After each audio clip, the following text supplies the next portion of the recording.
agriculture, demain en Franche-Comté, dimanche en politique, ouvre le débat ce matin. Bonjour à tous, soyez les bienvenus.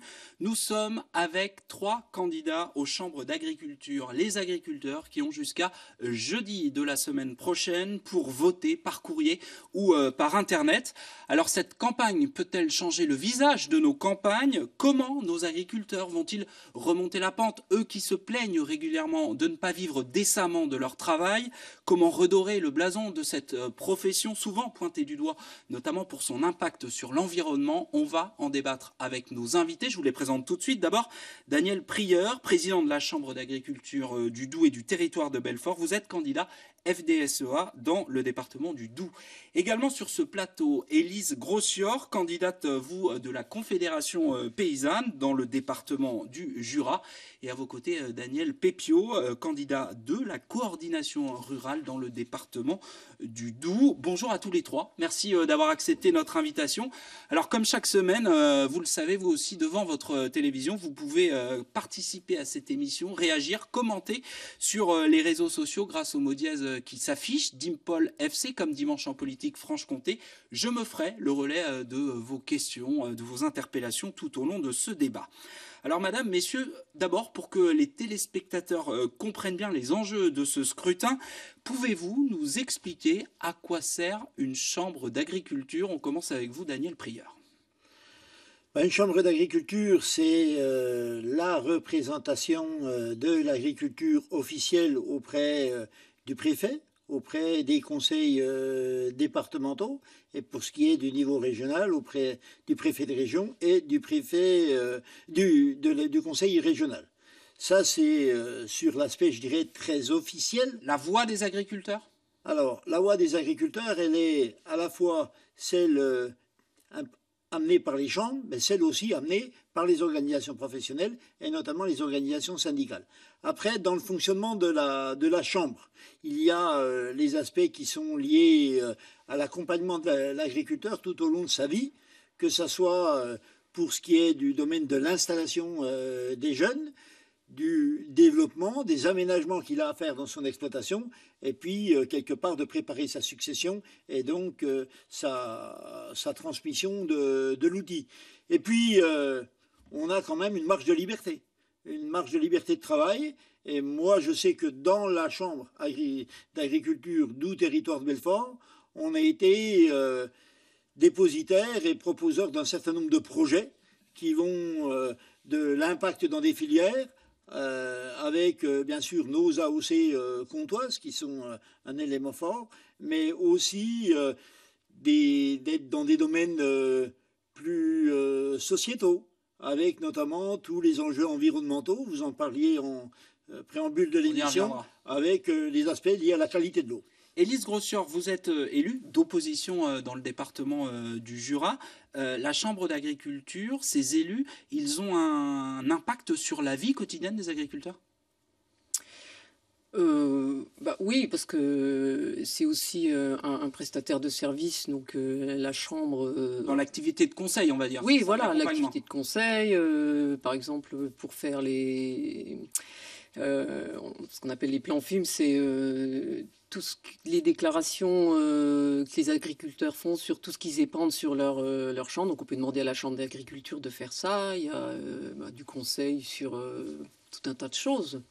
Donc oui, si les la couleur politique ou syndicale de l'élu, elle change quoi dans ces cas-là? Des élus qu'on a à la Chambre? Les politiques sont différentes? Oui, bien sûr. Enfin, on n'a pas du tout la même vision de l'agriculture, oui. Mais du coup, ça a un impact, la couleur des élus peut avoir un impact sur l'agriculture du département concerné. Disons que les syndicats minoritaires, on est très peu représentés à la Chambre, donc on a très peu d'impact en fait. Daniel Pépiot, oui, vous êtes dans le même cas de figure? Oui, tout à fait, c'est ça qu'on peut dire, c'est que on est juste des observateurs, on est juste à comprendre comment fonctionne la Chambre, mais on n'a pas... On est trop minoritaire. C'est vrai qu'on représente une bonne part quand même en pourcentage. On n'est pas si bas que ça, puisqu'on se tient au même pourcentage. Mais quand on se retrouve à la Chambre, on se retrouve à deux. Donc ensuite, c'est pas la politique qu'on a envie de mener qui peut être prise. Alors justement, on va voir la composition des chambres comtoises qu'on a cumulées. Vous allez voir, la FNSEA ou les FDSEA sont quasiment, et les jeunes agriculteurs sont quasiment hégémoniques. Vous allez le voir sur les 4 départements. Donc vous l'avez dit, il y a une seule chambre pour les 2 départements du Doubs et du territoire de Belfort. Il y a 49 élus FDSEA JA, donc Fédération départementale des syndicats d'exploitants agricoles et jeunes agriculteurs, 6 élus pour la Confédération paysanne, 6 élus pour la coordination rurale. Je vais me faire volontairement provocateur, Daniel Prieur. L'agriculture va mal. Vous avez tous les pouvoirs ou presque. Est-ce que c'est un peu de votre faute? Si vous voulez une réponse affirmative, vous ne l'aurez pas. Non, je pense que c'est un peu plus compliqué que ça. On gère les chambres d'agriculture. Les chambres d'agriculture n'ont pas le pouvoir sur M. Bigard, sur M. Lactalis ou sur là, vous M. parlez Trump. Des grands patrons, des groupes qui achètent notamment du lait. Ah oui, mais on est en Franche-Comté. On va parler de la Franche-Comté.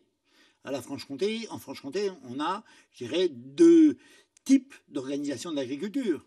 On a une organisation d'agriculture qui est très localisée, avec notre système qu'on connaît bien, avec les fruitières, avec une dimension territoriale de l'agriculture, avec des gens qui ne vendent pas un minerai qu'est le lait, mais qui vendent un fromage. Et nous 3, on fait partie de ce type d'agriculture. On ne va quand même pas pleurer quand on a du lait à 520 €, voire 550 € la tonne sur ce territoire. Et puis moi qui fais la campagne nationale, que je vois des gens qui sont à peine à 300.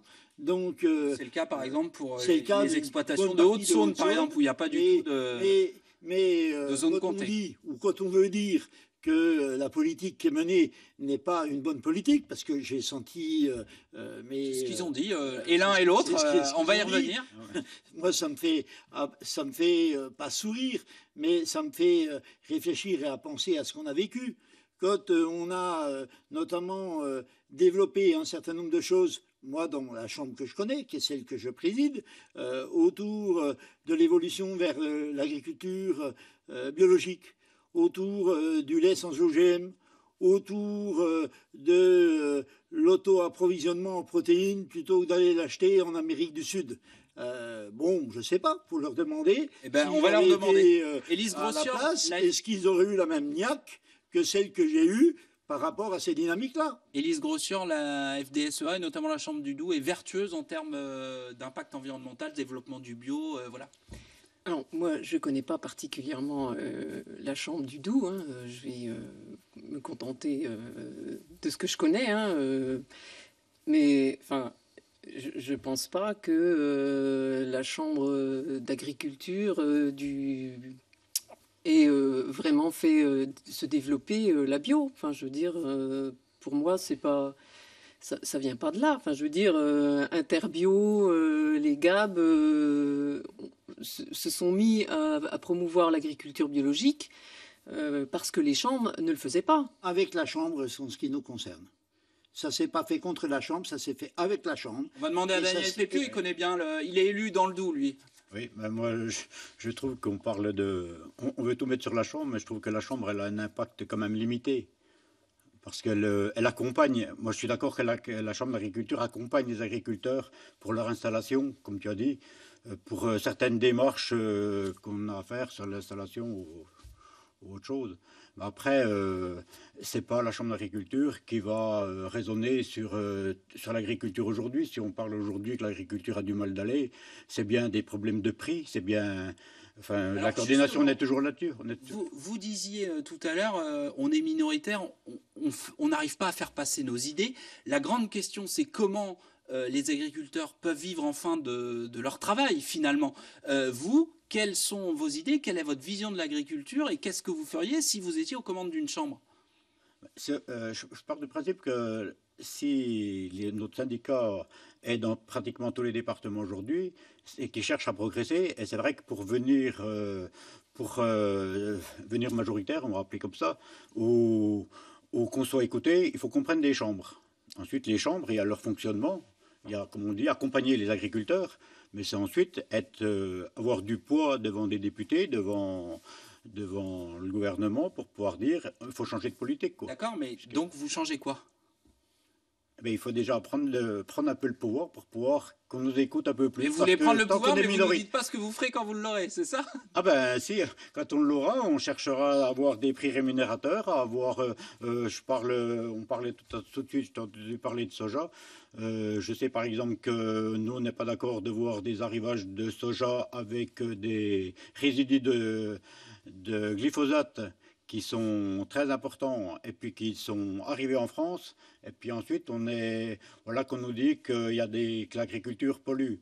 Mais dans le même moment, enfin, la coordination avait fait des prélèvements, des échantillons de ces sojas. Et puis, elle a fait dans le même temps des échantillons de produits français qui utilisent bien sûr du glyphosate. Et là, pas de résidus. Donc, on ne doit pas laisser entrer ces marchandises-là. On a du blé, ukrainien qui vient d'arriver, des bateaux sur lesquels vous êtes tous les trois d'accord? Comment? Est-ce que c'est pas une question sur laquelle vous êtes tous les trois d'accord finalement? Ben, je ne sais pas, mais en tout cas, pourquoi est-ce qu'on laisse entrer tout ça? Donc on doit pouvoir faire bloquer. On a milité, on a interrogé énormément le président de la République, énormément les députés, en disant faisons attention à ce qu'on veut sur notre agriculture. L'agriculture, vous l'avez dit aujourd'hui, elle est dans le débat public. C'est une question de société. Dans le même temps, on a toute une kyrielle d'interdictions qui arrivent sur un certain nombre de produits, qui peuvent être totalement justifiés. Mais attention à ce qu'on interdise des produits chez nous et qu'en même temps, on les importe systématiquement avec des choses qui viennent de l'extérieur. Je suis d'accord avec ce qu'a dit Daniel par rapport à ces fameux résidus de glyphosate qui peuvent arriver. Mais bon, on est presque à l'heure du repas, là, avec cette émission ce dimanche. Ce qui est hyper important à dire, c'est que l'aspect vertueux de l'agriculture, il se fera s'il y a une chambre d'agriculture qui met ces aspects vertueux en avant dans les aspects du conseil aux agriculteurs, mais s'il y a aussi des filières derrière qui sont capables de bien valoriser ces aspects vertueux. Daniel Préant, on parle du glyphosate. Le président de la République a dit vendredi que finalement, on n'arriverait pas à supprimer les usages du glyphosate à 100% comme il l'avait promis d'ici 3 ans. Oui. C'est une bonne ou une mauvaise décision selon vous? Moi, je ne sais pas si c'est une bonne ou une mauvaise décision. C'est l'arbre qui cache la forêt. La FNSEA s'est beaucoup battue pour repousser la date d'interdiction. Ne dites pas n'importe quoi, s'il vous plaît. La FNSEA, elle a travaillé sur un projet qui s'appelle un contrat de solution. Oui. Ce contrat de solution, que certains appellent contrat de soumission, c'est l'objectif d'amener aux agriculteurs des solutions pour pouvoir se séparer d'un certain nombre de matières actives. Et donc d'allonger la période de conservatisme, s'il vous plaît, chez moi. On est sur une logique d'évolution de l'agriculture avec la société. On demande, nous, à pouvoir avoir des solutions parce qu'on peut, derrière une table, c'est très facile, dire que demain, on peut sortir totalement du nucléaire, sortir totalement du diesel, sortir aussi du glyphosate, puisque c'est les trois, je dirais, mammouths que l'on a amenés dans les questions de société. Moi, ce qui m'importe, c'est que demain, les paysans, ils aient des solutions sur leur exploitation, et c'est comme ça qu'on a travaillé à la FNSEA. Élise Grossior, ils ont des solutions ou pas pour pallier une suppression ou une interdiction du glyphosate, les agriculteurs? Il y a des techniques qui existent, puisque les agriculteurs qui sont en bio, il y a des agriculteurs qui se passent du glyphosate. Ce qu'il faut, c'est accompagner les paysans qui l'utilisent à s'en passer. Nous, on ne dit pas qu'il faut sortir demain tout de suite. Ce qu'il faut, c'est que... non. Jour de Noël. Ah non, absolument pas. C'est parce qu'on arrive en fin de campagne? Pas du tout. Je pense que là-dessus, on est clair. Je pense que, évidemment, qu'on ne peut pas sortir demain. Il faut se mettre des échéances. Mais il faut accompagner les paysans et je ne pense pas que la position de la conf, ce soit de dire demain plus personne n'utilise rien. Effectivement, il faut sortir du glyphosate. Et puis en compter le glyphosate, enfin la destruction des prairies chimiques. Les choix qui ont été faits, hein, et ils sont très bons les choix. Hein. Mais je suis d'accord sur certains points. Là, vous me coupez la parole là, mais l'interdiction de la destruction chimique des prairies est une très bonne décision. Alors nous, on allait plus loin en disant qu'il fallait interdire le glyphosate dans les céréales qu'on donnait aux animaux. Et ça serait tirer la filière vers le haut que d'arriver à avoir des céréales qui viennent de la grande région et qui soient produits sans glyphosate. Élise Grossière, j'aimerais revenir à la question de départ. Comment faire pour qu'aujourd'hui les agriculteurs vivent de leur travail et vivent décemment, puisque beaucoup n'y arrivent pas? Alors nous, on défend un projet qui s'appelle l'agriculture paysanne.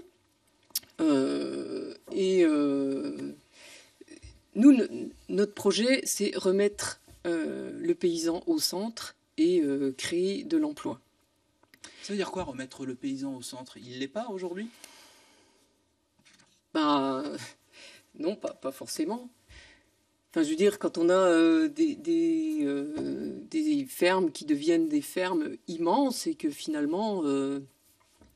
Le paysan, il est beaucoup obligé de s'équiper, alors qu'il y a plein d'équipements. D'ailleurs, l'utilisation des pesticides, du glyphosate, pourquoi on a commencé à utiliser ça? C'est aussi parce que le nombre d'actifs dans les fermes a diminué.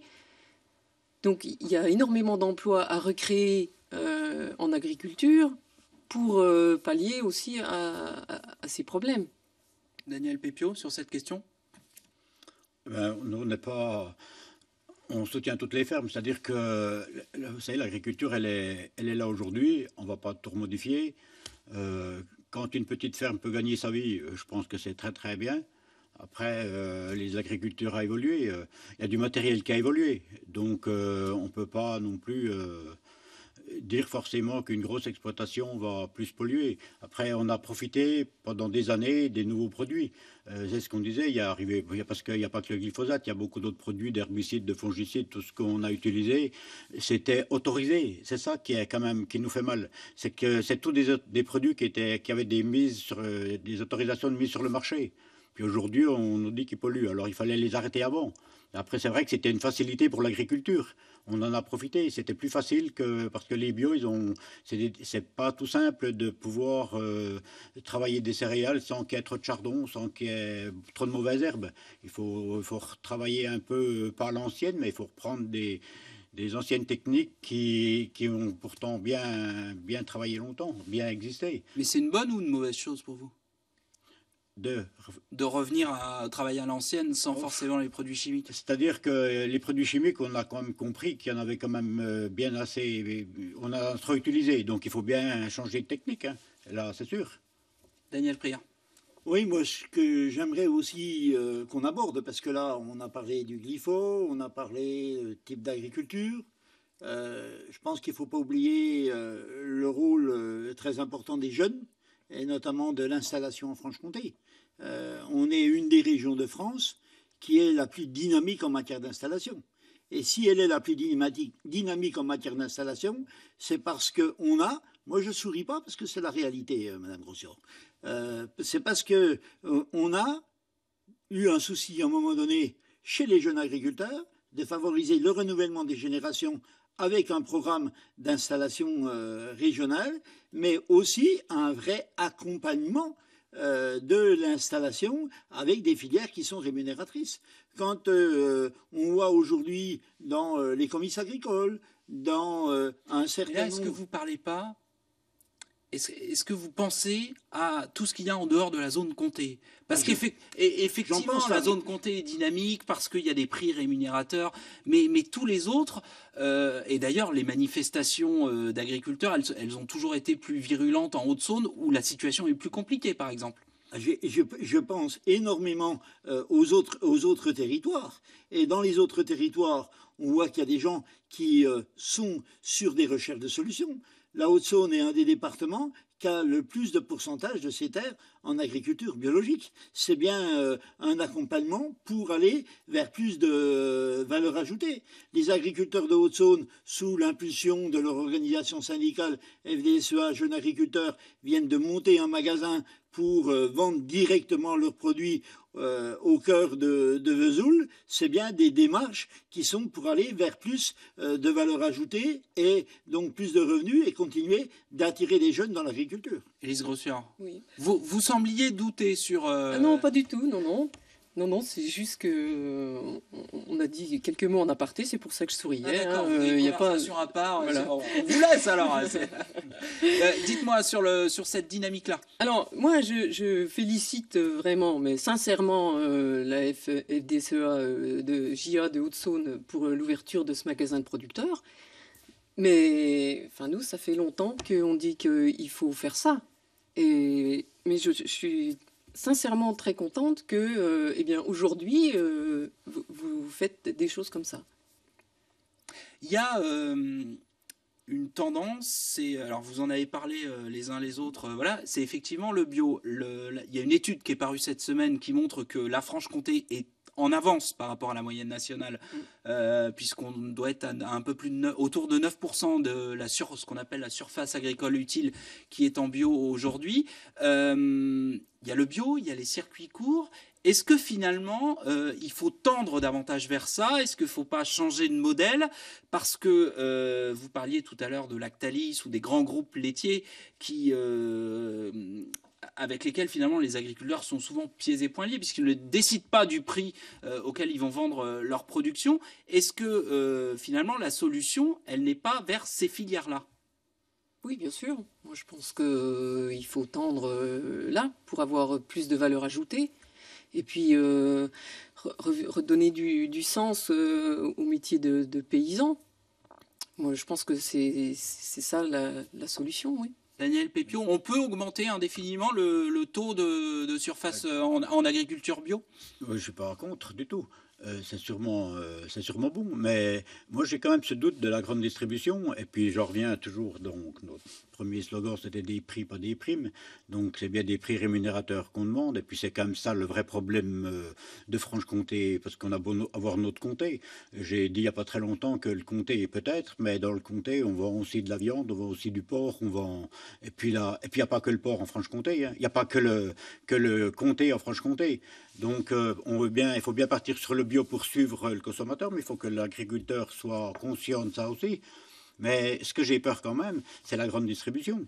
C'est qu'ils sont forts aussi. Et s'ils ont toujours tenu les prix bas dans les autres produits, ils sont capables aussi, parce qu'on voit bien à quel point ils sont là.